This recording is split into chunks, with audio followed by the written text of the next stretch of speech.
All right. Good morning, good evening, good afternoon, everyone. Welcome to Diverses. And today we have a very special podcast because what we're going to be talking about is podcasting. We're going to be talking about how you can use podcasting as an avenue for getting your poetry out into the world, the poetry of others out into the world in a way that is meaningful and contributing to basically other people's lives through writing. That sounds like a nice little goal there. To join me in this mission, we have the Poetry Pea with Patricia. Thank you so much for being with us. Thank you for having me. Patricia, for people who unfortunately may not be familiar with what you guys are doing, which is wild because you guys are doing such great work. Can you tell us a little bit what is the goal of the Poetry Pea? What are you guys about? Okay. Well, let me tell you a little bit about our goal. So, Poetry Pea is an English language Japanese short form poetry podcast, which is a bit of a mouthful, isn't it? But you'll probably know us more as a haiku podcast, if you like. And the Poetry Pea podcast is in its sixth season. So, if you haven't heard us, why? Where have you been? It's the leading haiku podcast, and in terms of downloads, is in the top 17% of all podcasts. Forget just poetry, we're talking all podcasts here. And if you are interested in podcasting and you want to know how many downloads you need to do for that sort of numbers, it's all on Google. You can Google it. Do please. It's our friend. And as I said, we've been here for six seasons. I started out through illness and ignorance. I was very ill and I needed something to do to distract me from being very ill. And I was already a hobby writer. So I started writing and recording my haiku. I thought haiku would be very easy to do because, let's face it, we all know haiku is a 3-line poem with 17 syllables, don't we? And actually it's not, but that's what I thought at the time. So I start recording it, and my husband says, why don't you podcast it? Because I was podcasting for my business at the time, and I thought, okay, fine, we'll try it. So I fully expected to be talking to myself for a very long time and then stop doing it. But I very quickly found people were talking to me, sending me emails, sending me their own poems, and telling me, giving me clues how I could write better. And so it continued like this, and I started increasing the community by doing various bits and pieces, like giving topics out for people to write on, doing creating a journal, and now we've got other things like our YouTube channel, etc. So we just got bigger and bigger all the time, and it's been quite a surprise to me, I have to say. We'll talk probably a little bit more about that as we go along.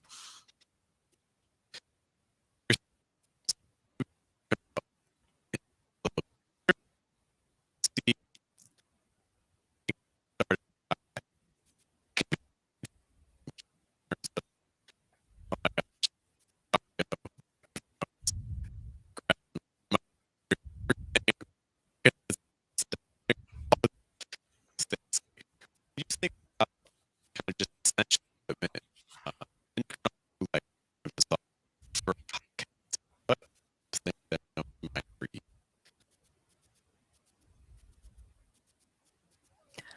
I hate to tell you, Jeff, but I heard nothing of that. Check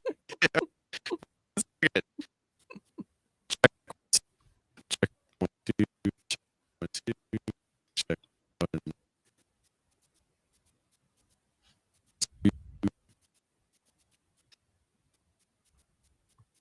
We got one thing.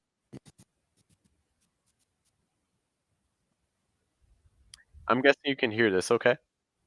I can hear you, but I've heard nothing since I stopped speaking. Oh, no worries. It's okay. I'm going to switch my microphone in a moment because this is not the mic I want to use. Okay. But my question for you was about podcasts. So let's imagine that we have a poet who wants to begin podcasting, but they're not sure where to start. They're like, oh my gosh, what kind of microphone do I get? What about the background noise? My microphone hears everything. What about the software? This is all. I'm just not going to do anything. It's like if Oh, you had wow.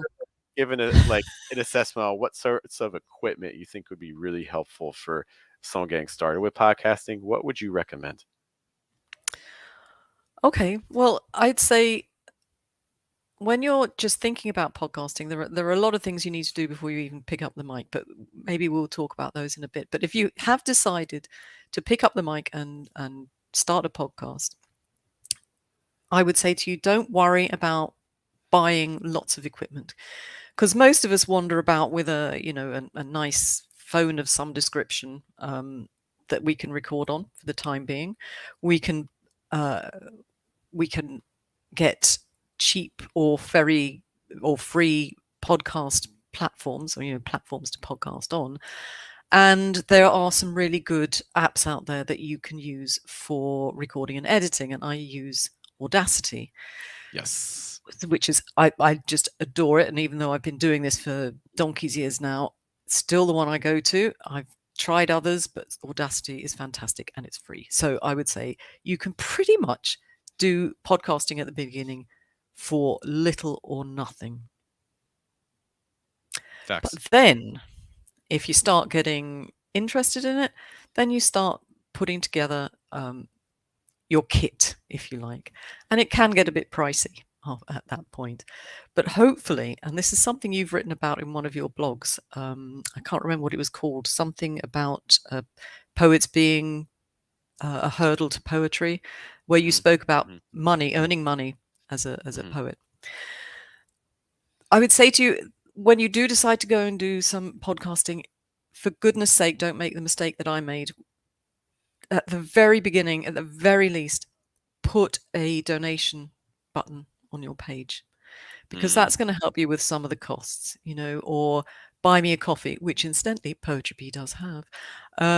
Put that on your podcast webpage, because people are very kind and they will give you a donation if you're offering something of value. That's another thing you need to think about. So you can get some help with buying things. And again, at the beginning, you have to make a decision. Once you start thinking about the next stage, do you go all out, or do you gradually build up your equipment? I went for a very good microphone. I think that's quite important when you start really getting serious about it. I would go for a microphone. I can make a recommendation if you like. Jeff, would you like my Please. microphone? For sure. Okay. Yeah. I would go, if you're talking about doing a studio quality podcast, I went to Rode. For sure. I've got one of their professional microphones, so I have that for my actual studio, which I'm not in at the moment. And now, because videos and on the move recording is so important, I have this piece of kit, which is a Sennheiser microphone, which I use for all video recordings. If I'm not using my phone, if I'm out and about, I have two pieces of kit. I have my phone, and I have a nice Shure microphone, which really makes a difference when you put it onto your phone. So this is my little Shure microphone. It doesn't come out terribly well with my background, but there you go. So I put that on my phone, and that's great for videos and audio recording. Or I use a Zoom H5, I think it is, for interviews when I'm out and about without any video. That's one I'm not familiar with. Someone has to do research. Go and have a look. Okay. I'll send you a link to the product. I think they've probably updated it since I started using it. But it's a nice piece of kit when you're out and about. And you don't have to do any videos, or indeed, you don't want to. You can get. I also have the little lavalier mics, which I can plug into my phone, and you can get kits to do sort of a mixer while you're out and about. But to be honest with you, I don't want to be carrying around all that kit. So frankly, if I'm out and about, 2 pieces of kit is more than enough for me. But as I said, once you start getting serious and start having those pieces of kit you want to wander about with, then you start needing a little bit of money, and buy me a coffee or a PayPal donation button or whatever donation button. And of course, other options for coffee money are available.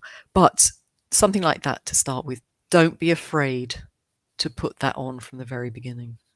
Seriously, because that was a mistake I made, and I should have done it much sooner than I did. Does that answer your question on that one? It does. No, for sure, 100%. These mics that Patricia's mentioning, these are not cheap mics. Okay, like for instance, This mic here, this is the Shure MV7. This is a USB or XLR mic. It's basically the step below, like when you look at like radio DJs and things like that. A lot of them are using like the SM7B and things like that, that's a $400 microphone, which is often.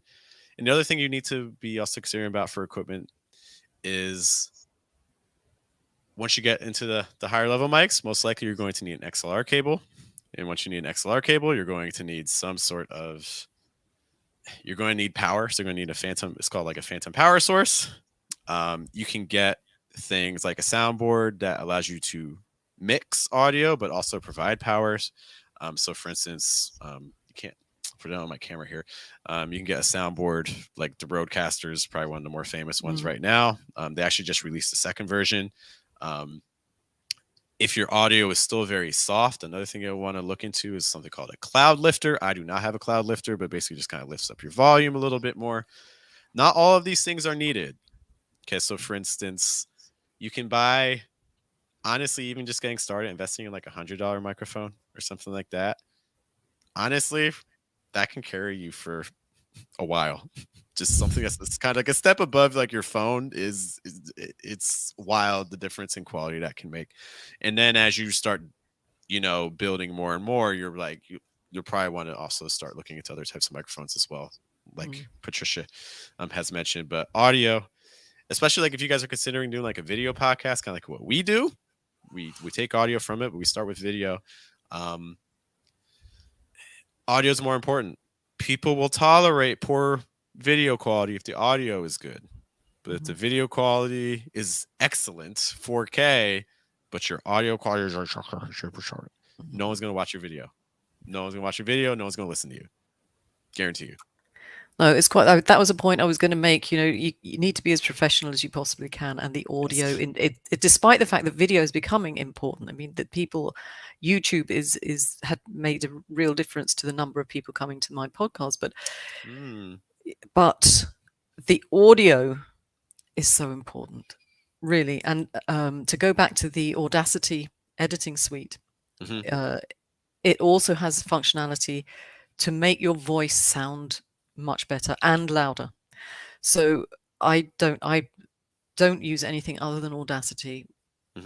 Even sort of 6-7 years on, it has everything I need to make sure that the quality. I mean, I'm not a radio person, so maybe if I was trained as a radio broadcaster, I would do a better job. But people compliment the podcast on its audio quality, so I'm happy with what we've got. For sure. I think it's understandable. You mentioned that, so you guys you branched out to YouTube. When did you guys start your YouTube channel specifically? That's a very good question. I don't actually remember, but I think we must have been doing it for about 3 years now. Okay. So it was people. Some of my listeners had been saying to me, "For goodness sake, Patricia, put it on YouTube. You put it on YouTube." And I was a bit loath to do that, just because I didn't know that I had the technical ability to do that. But actually, it's very easy, and I should never have worried about it. Do it immediately. It really makes a difference to whatever podcast platform you're on. It made a huge difference to my numbers. And of course, as we all know, YouTube is just behind Google, isn't it, for searchability? So it's I think it's vital to have some presence. You don't have to have. Not all my YouTube podcasts have video. I'm able to put them on just audio only, but that doesn't seem to upset people. People will listen to it nonetheless. So I would do that.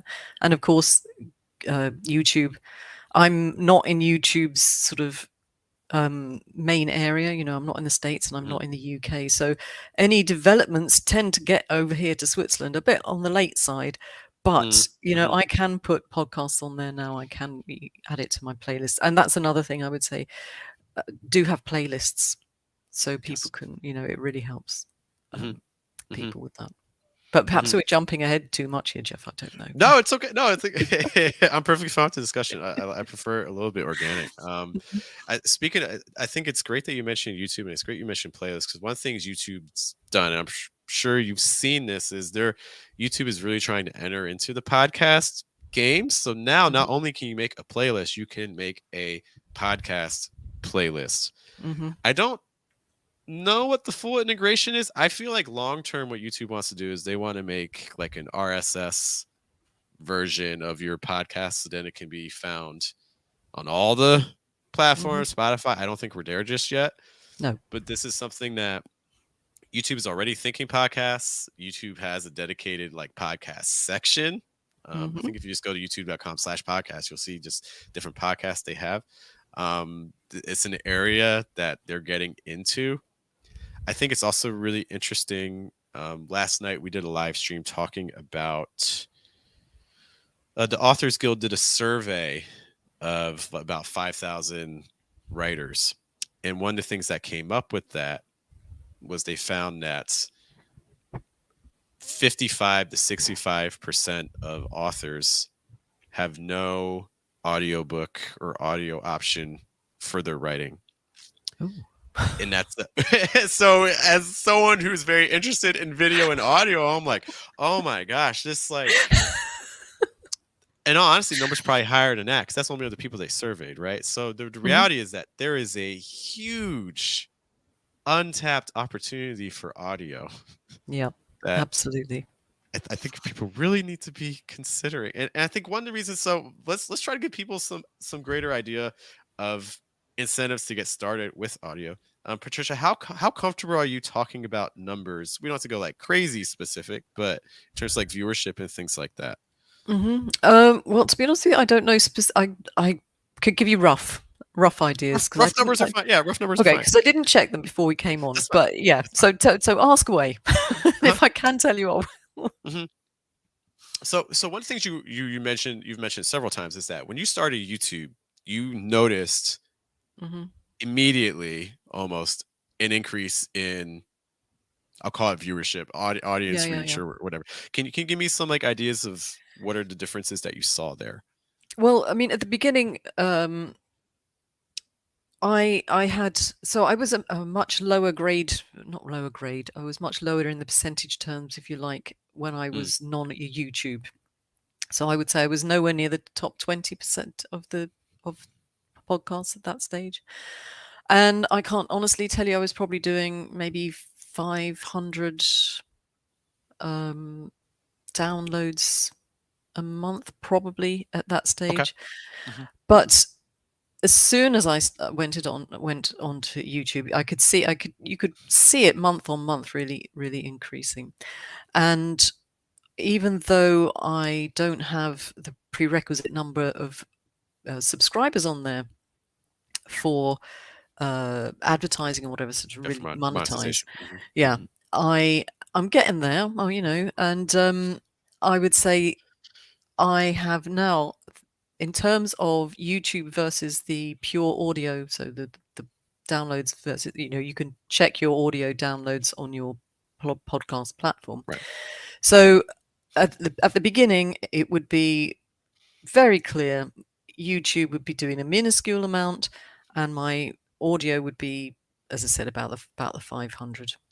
And Right. I would say, obviously, both have increased, but I've now got to the stage where YouTube is incredibly important to me. It's, Mm, I would say, at least as many YouTube viewers as I get on the audio version, pure that's audio great. version. So in terms of numbers, so I could be somewhere. I know it sounds terribly small to be such a sort of top 20% podcast, but I'm probably looking at somewhere between 2,000 to 3,000 a month downloads Hmm. on Hmm. that, on a very very niche sort of Hmm. poetry type, Hmm. poetry form on that. So Hmm. that's where we are. Hmm. I feel like that's starting to get into that area where have you been approached by advertisers, sponsors, and things like that? No. Well, no, that's not true. That's not actually true. I was asked to be an influencer for something. So, so yeah, I guess it's starting. I feel like but that's but I don't know. sometimes where it can start. Yeah, I don't know whether I particularly want to do got you. advertising as such. Hmm. But Hmm. that could change. That absolutely could change. Hmm.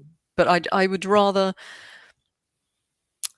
again, maybe this is something we should look at. But as I said to you, if I'd done this as a business, which I probably should have done, if I hadn't been ill and really been thinking about what I was doing, if I'd started this thinking of it as a long term thing, and I Hmm. believe that anyone who's starting out now should be looking at it as a long term thing, I agree. then you should start thinking about monetization pretty much straight away. And as I said, get those donate buttons working for you from the very, very beginning. And also look at the Patreon type membership. It doesn't have to be Patreon. Buy Me a Coffee does one as well. Hmm. Start doing that relatively quickly, or at least be thinking about it. So have your marketing brain on when you start putting things together, and look at how you can do revenue streams. And as you said, advertising is nice. It would bring some money in, which would be very, very, very welcome. But I started my podcast thinking about what it's like to listen to it. And I Mm. don't know about you, but I hate it. When an advert comes on, I fast forward through them. Hmm. I'm sorry. I'm that type of person. And I don't want my listeners to have to fast forward Hmm. stuff. I want them to be able to listen to it in full. So I'd rather look at ways of advertising, maybe through the websites, or look at membership schemes. That's just my personal point of view.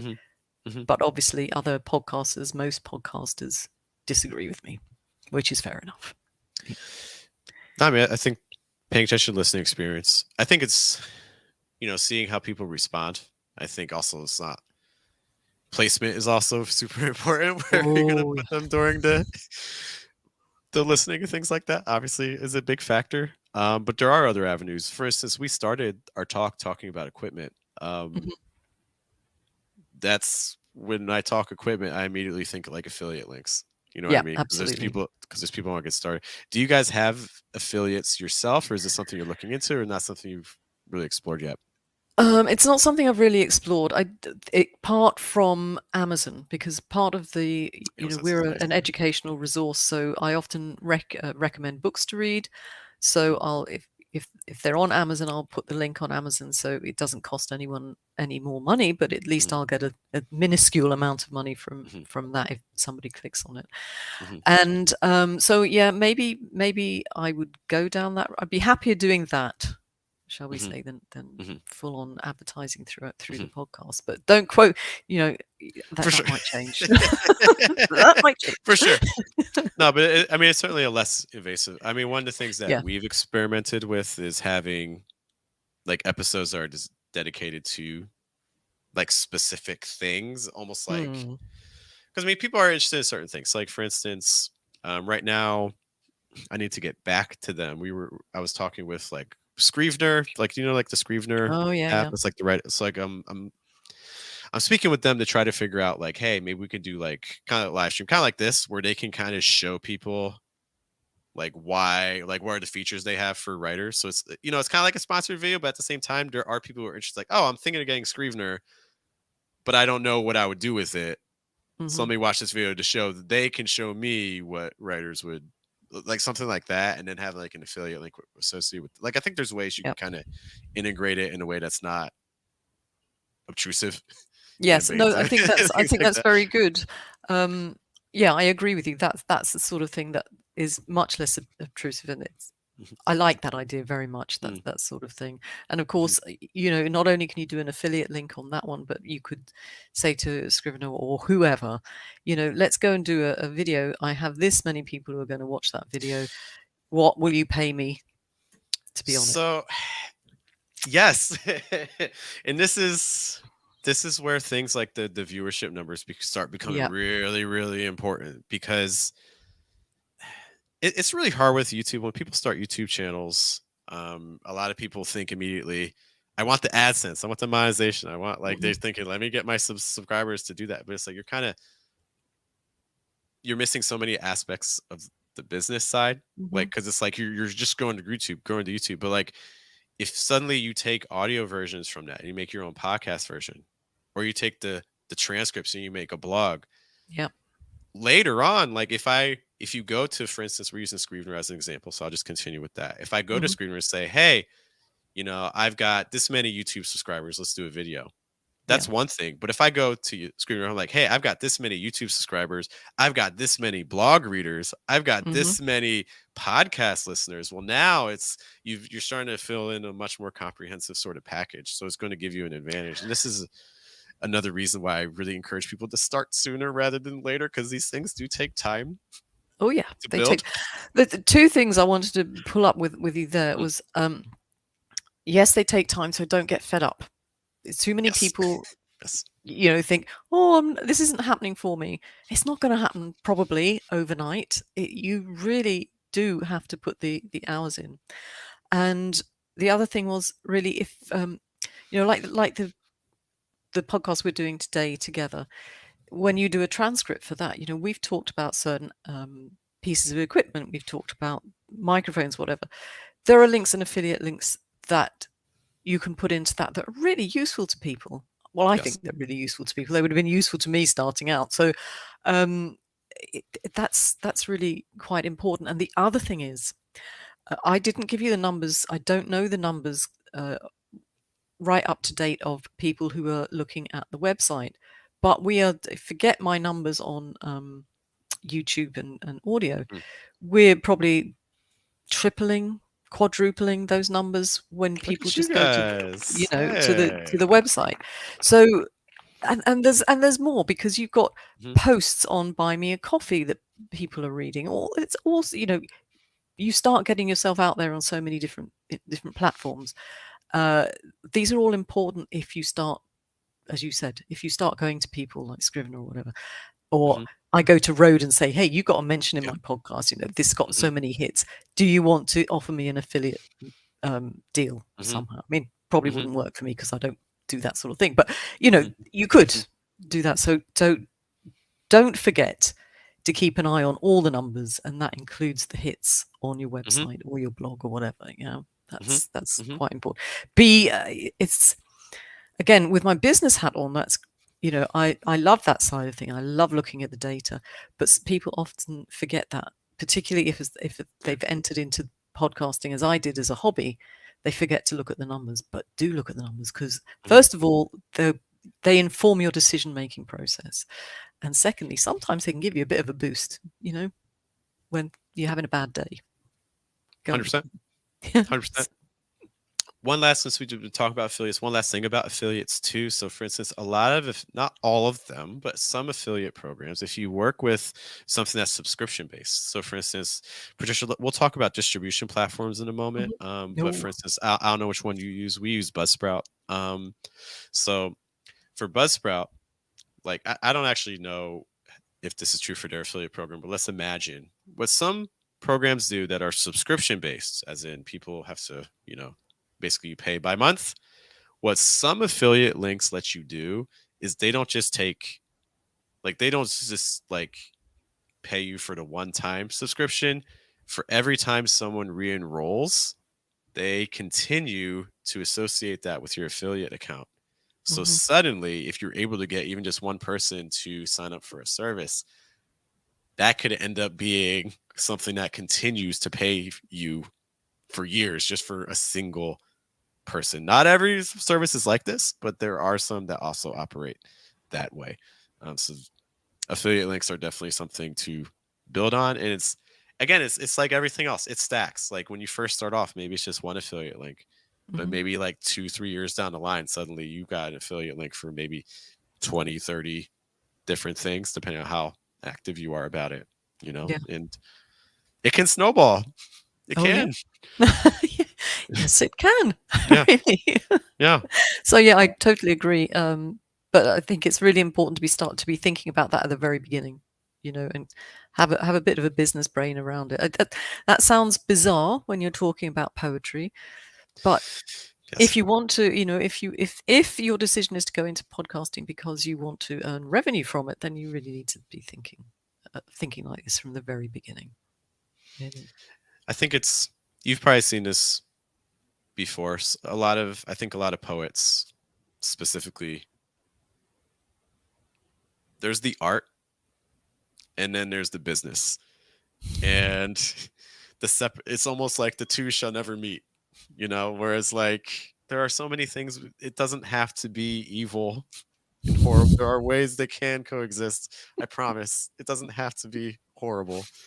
But I think a lot of people are expecting kind of the craft to be the thing that carries you, when in reality, starting things, for instance, like a podcast or like a YouTube, these are things that actually, in many ways, start to develop your relationships with people further, which then are also able to further your own work. Maybe we can speak to that quickly.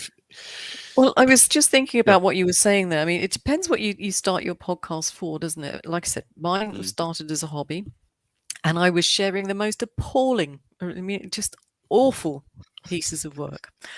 They are much better now. I've just found out today I've been nominated for 2 awards, which is very nice. Thank you very Let's much. So, go. yay! Yay. That's for my poetry, not for my podcast. That would Hmm. be nice too. But anyway, so I was sharing really appalling poetry right at the beginning, and so I was thinking when we started talking about doing this, why do people want to start a podcast about poetry? So hobby, yes, to share their work. And then I thought, well, if you're sharing your work, do people really want to just listen to that? Well, I think if I had continued just sharing work, sharing my really terrible poetry with people, I would not be sitting here today. It's because I joined in with other poets. I developed a community that I'm able to sit here and the reason we've done so well, to be honest with you. So, yeah, it does depend why you start your podcast. And I can't remember what your question was at the beginning there, No, Jack. no, I'm no. so But I sorry. think that point, no, it's all good, because I think that's a great point. I think that's one of the issues with writing. A lot of times we write it for ourselves, and then we Mhm, expect other people to get value from something that was valuable to us. And that's not to say mhm, that what we write isn't valuable, but what we write isn't necessarily valuable to other people. It's mhm, just not, and that's okay. There's nothing wrong with that. But I think once you start growing a platform, it's a platform. So suddenly that community aspect, you're not building yourself, you're building no.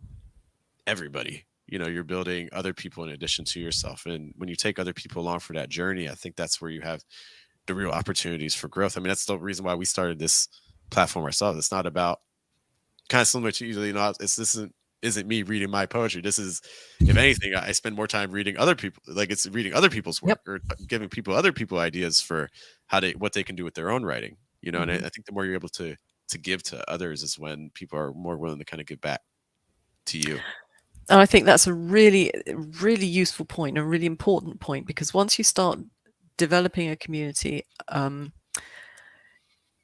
podcast is definitely not about you anymore. It's about Right. everybody within that community, and you really have to think about the people you're talking to, because if you're serious about continuing, then you need to take people along for the journey, don't you, really? And Mhm. and that means that involves sharing, which our parents all brought us up to learn that sharing was a good thing. So we're not sharing, we're not talking just about ourselves anymore. We're talking with other people.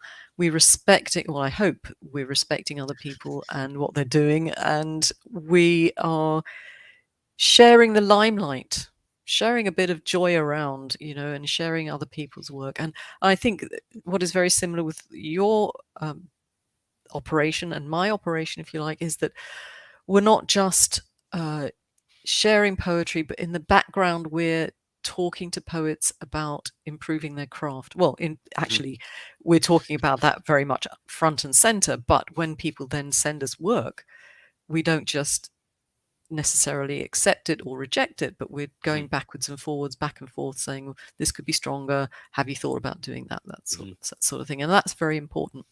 And I think, I don't know, when you were thinking of putting your podcast, your videos together, when you started thinking about doing this, did you read a lot of things that said, oh, people um, people will react to you as if you were a friend because you're very Mhm. personal in their ears, or in their homes or whatever? And I thought, oh, that can't be true.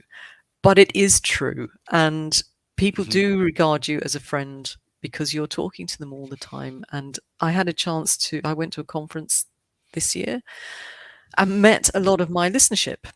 Oh, And cool. it was very cool. And it was so lovely to meet people in person. And it was very much like you were meeting a friend that, you were just having a coffee with a friend. And it was lovely. It really was. But you need, as a podcaster, you need to bear that in mind, I think. I mean, parasocial relationships are a thing. They are a thing. People get to know you, and it's there's numbers called like Dunbar's numbers, which are all just about like how many social interactions you need with someone before you like they break into acquaintanceship versus friendship versus and things like that. And when people are listening to a podcast, and let's be honest, podcast listeners are not like YouTube shorts or like TikTok. These are people that in general are spending hours with you. So you rack up that relationship aspect very, very quickly. So you can Yes. walk into a room and people be like, "Oh my gosh, it's you!" And it's like, "Who are you?" Like, I don't know who you are, but cool, yeah, bring it in. Let's go. It's very easy to develop those sorts of relationships. Yeah, it is. It is. What you've already mentioned several times about some things you're like, oh, I wish I had done that differently. Oh, I wish I. Mhm. So like, if you had to kind of just give like kind of just like a rapid fire list of like things that you're like, all right, if I Oh, if I lost, if the Poetry P just went down, and you're like, oh my gosh, I have to restart everything from scratch. oh. What's your after you cry? So step one would be No, crying, and then I step just no. two, just give up. What what What would would be I like do your step one? differently? How do you start? Yeah, how would you start? Like if you had to Okay, restart everything, what's your game plan? am I doing it on this on like my no budget whatsoever, like I did at the beginning? Let's imagine that you had. I'll throw you $1,000 to be like, all Will right, we'll you? get started with this. Okay, well, I'm in Switzerland, so that probably won't go very far. Um, so let's pretend I can afford somebody to do a proper website for me. That's gonna be my Website. first. Why Yeah. do you pick the website number one? Why? Because my website could be a lot better. It's a bugbear of my life, and if I could change one thing about my setup, it would be that, and it would also be, and I wouldn't just change the website, but I would have a consultant who would tell me the best way to organize that website. Mm, Because mhm. you know. I'm not the youngest person you're going to be talking to on this show, and I am pre-digital, right? So this was all very new to me, I putting a just want to hold you, website together. but I was like, let's go. For, not that like I view you as old, but like a lot of people starting podcasts, you're looking at a bunch of like 20-year-olds and stuff like that. I was like, okay, Patricia, look at you. Let's go. I know I was a bit younger when I started it, but even so, I'm not, didn't grow up in a digital age, so websites was putting a website together was difficult for me. And as I said, I would love to have had someone who would have just said talk to me about the practicalities of I can't remember the technical term, but user friendliness of a Mhm, website, mhm, because mine gotcha. could be, it's getting better, uh, but if I had my chance again, I'd do it differently. So, gonna have a better website.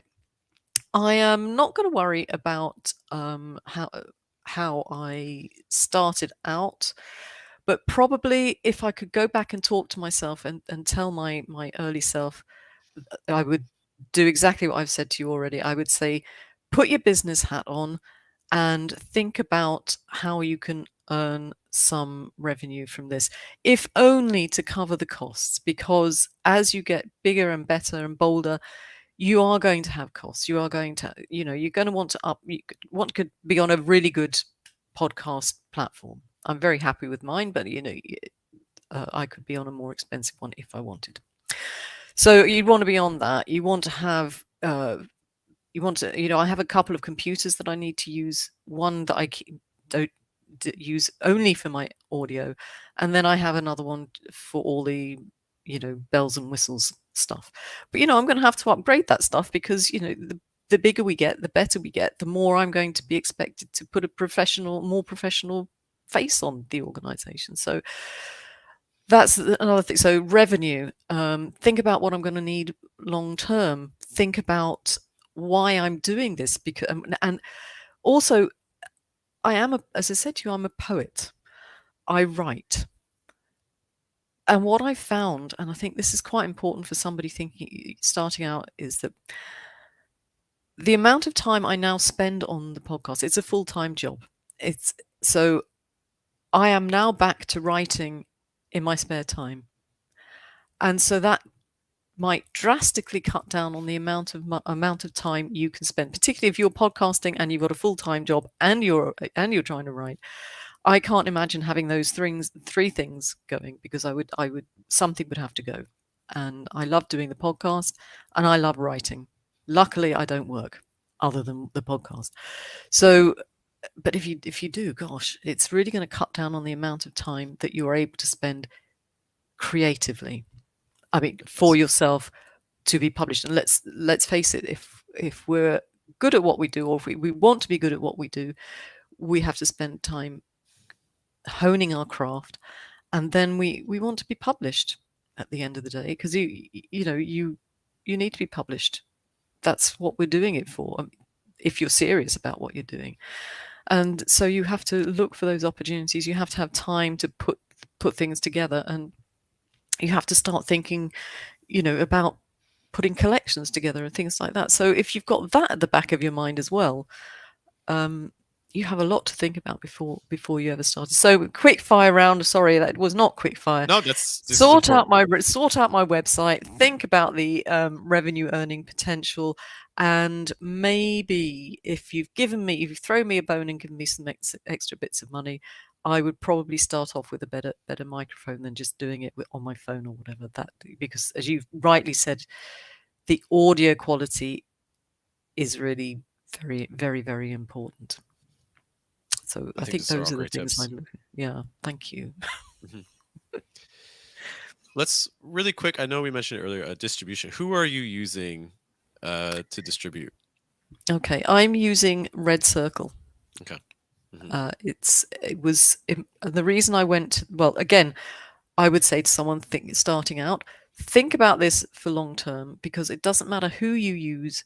If you need to shift your podcast somewhere else to a different platform, everyone says it's really easy to do, but it's a complete and utter pain. It really is it's horrible. So try and think long term in those terms. And one of the reasons I went to Red Circles, they've got a very good deal.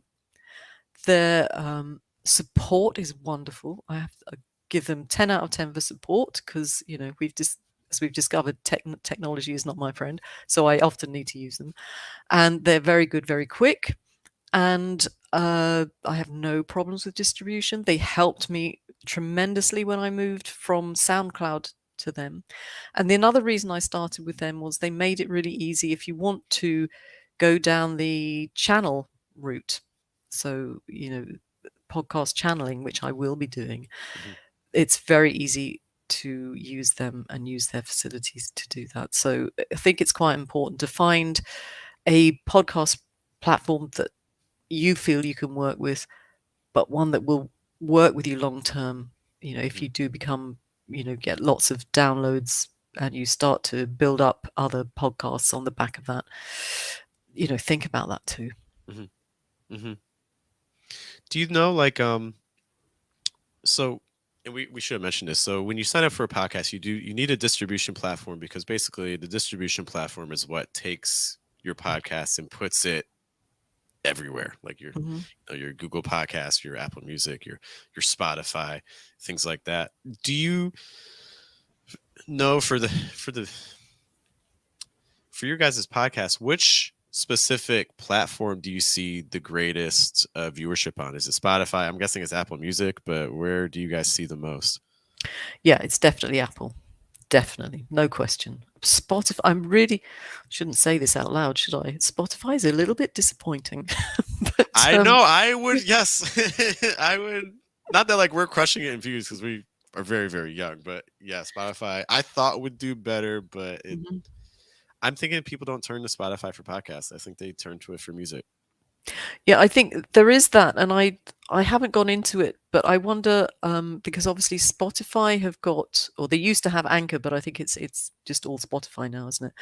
I wasn't So aware they've of that. got, Okay. sorry, I was not aware of that. Did they buy Anchor? I think it was Anchor. I Oh, think it was okay. them. I was Could not be aware. Okay. wrong, could, because I No, no, didn't for go sure, with it. for sure. Yeah, Could, yeah, yeah. Gotcha. yeah, but I was looking at that a long time back because Anchor was Mhm. free, and It I was. think at the time was had a tie-in with Spotify. Hmm. But whatever. I wonder if you look at Spotify for podcasters, I was looking at it this morning and thinking, that's interesting. I wonder if you are a Spotify person, podcast, you're automatically going to rate higher up the algorithms than somebody who's coming in from another distributor.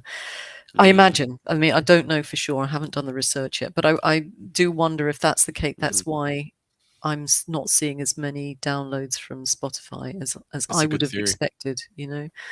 Hmm. But things are always changing. The algorithms. It's hard to keep up, to be honest with Facts. you. Yes. Yes. So. No. No. mm, I don't want to keep you too long. What can we just kind of talk about what the Poetry Pea is kind of just doing in itself, like your guys's mission, projects you guys have moving forward, anything Yeah. exciting, things that you're looking forward to? Oh well, I think I've got. I think they're all exciting, but then I'm very passionate about what I do. So I think it's fair to say that we started out for beginner Japanese English language Japanese short form poetry. But 7 years on, we're quite serious about what we do now. As I said to you, we're a serious podcast, a serious performer in the podcast world, and that's made us a major player in haiku terms, or in Japanese English language Japanese short form. So we do have our journals. We do have project every other, well, we have something every month that people can submit to. So do go to the website, I would say, and have a look and see what we're doing this month. There's a couple of things this month that people can look at and submit to. So we're going to continue going into season 7. I'm just sitting and thinking about it now. We're going to continue with our educational involvement with haiku. We're going to start next year. We will have a few print things going forward. So we're going to Oh have a print. I wow! know we're going to do. Congratulations. Thank you. Well, we've done it before, but it's quite. I find it quite stressful. But we're going to have a print anthology. We're going to have a review, so a review of essays about haiku or Japanese short form Yeah. related things, and we're going to probably, no promises, but probably do a print of haibun. And I don't know if people know what haibun is, but they can go to our website and find out. So there's lots and lots of opportunities for people to get their work in print. And I think if you're a poet, and particularly if you're thinking about putting your first collection together, you need to get those publications done. You need to get your voice out there. You need to get seen. And I would say to people who are listening to me now, please go and have a look at Poetry Pea. You are most welcome. We've got lots of things for you to learn and lots of opportunities for you to submit to, and we'd love to welcome you to the community. But the other thing that I really want to do, and this is very difficult because I know the people with whom I talk, the people who are interested in haiku, and I think the haiku world, or the Japanese English language Japanese short form world, has got to look to a younger audience. And so, if anyone out there is listening and can see that they are younger than me and want to get involved, come and talk to me, because I want to do things like open mics, performance Okay. um, performance opportunities as well. I think that's really very important. It's important to me because I think the spoken word is very important.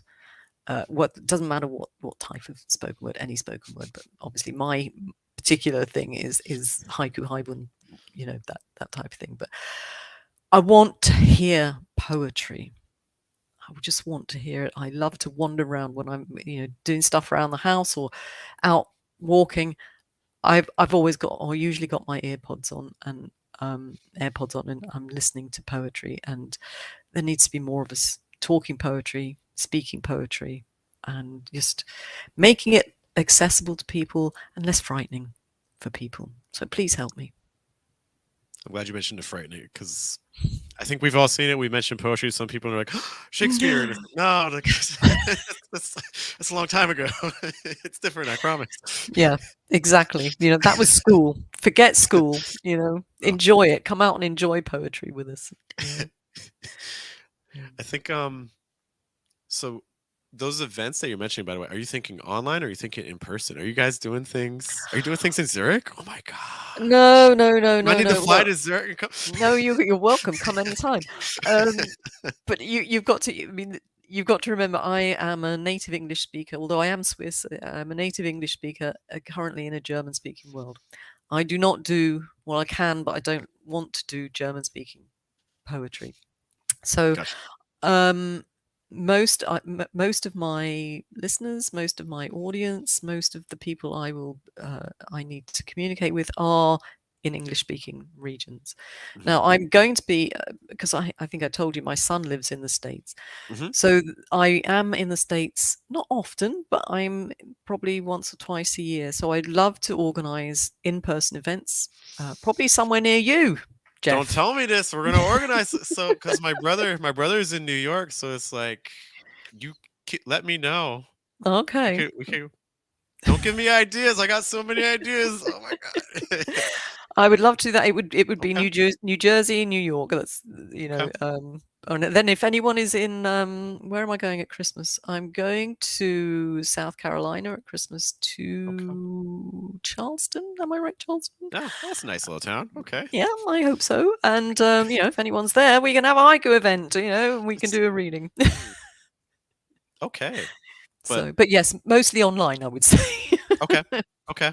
Online events, but open potentially the idea of in-person events. I like this. Absolutely, I like this. absolutely. Good, Okay. wonderful. Patricia, final thoughts or things that you want people to know before we head out today? I had a little list of things that I wanted to, let me see if I can find it, that I wanted to say at the end about podcasting, because I love Mm. podcasting. I love Hmm. poetry and I love podcasting. They're my two passions. Hmm. So, if anyone wants to ask me questions, send me an email, please do. But I wanted to say, if you do decide to go ahead and podcast, as we discussed, be as professional as you can. Do your best with your audio. And something we perhaps didn't talk about is, think about your uniqueness, your unique selling point. It could be your personality, it could be what you're talking about. In my case, obviously, it's pretty much what I'm talking about. And the passion for what you do should shine through. I hope it does in my podcast. But it's not only should it shine through, but if you're not passionate about it, don't take it on, because it really is time consuming and it won't make you happy. And you want to do something that makes you happy. But I think the thing that I feel most strongly about, particularly with our organization, is that I want people to feel that they are respected as poets. And that's just supremely important to me. Hmm. People don't respect poetry. My mother, bless her, did not respect my idea of being a poet. But, that's fair enough. She's my mother. But I want people to really have a go at it and not to be afraid to say, I'm a poet. I am a poet. I am a writer. And if you join in with us, you're going to get that respect. That's all I would say. That's it, really. Apart Those are from, great points. thank you. I mean, my last point should be, really, thank you so much for having me. It's been such a pleasure talking about podcasting, and good luck. And maybe we're going to get together and do some collaborative work. It has to happen now. It's out in the universe, so it has to happen now. Um, I did want to touch on that, just that real quick last point about niche. Okay. We should have talked, because that is actually probably one of the most foundational things. I'm glad that you brought up personality versus topic. It's really, really hard to build on personality. it's really hard because like that's not to say that like people aren't like we're not like engaging in things like that, but it's just to have someone tune into you just for you, Mm, especially if no one knows you, yeah. it's really hard to give that value to people. But niching, so choosing a specific area, so like you pick something super like Japanese short form. That's cool. So I would say I think for us a lot of times we're aiming more towards like the professional poetry side. That's Mhm, kind of what we're targeting. You know, we mhm, do craft stuff as well, but it's really about thinking about writing in business, you know, because there's just not a whole lot of content out about that. You know, so that's mhm. kind of our niche. So that's something I really would encourage. Don't you? I think just being like, I'm going to do a poetry podcast. I would really encourage you to kind of just take a minute to think Oh, and be yeah. like, okay, that's cool. I like it. It might not be enough.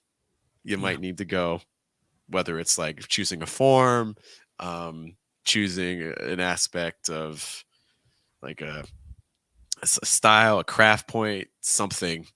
Yeah. Um, it can even be like maybe the region, just maybe focusing on poetry from the city where you live in or something like just something. This is really going to help people find you a lot more than keeping it Yeah. too general. I really can't emphasize that enough.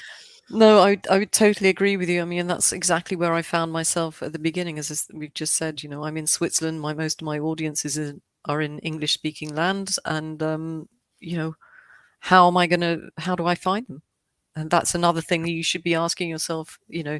am I unique? How am I going to find Mhm. the people who are going to listen to me? How am I going to communicate with them? And that's where Yeah. social media comes in. And that's, a whole other ball game, It's really. yes. Cool. Patricia, if you could just hang on just for a moment, I'm going to close this out. Thanks to everyone for joining us today. We appreciate you. Have a good day. Have a good night. Good afternoon. And let us know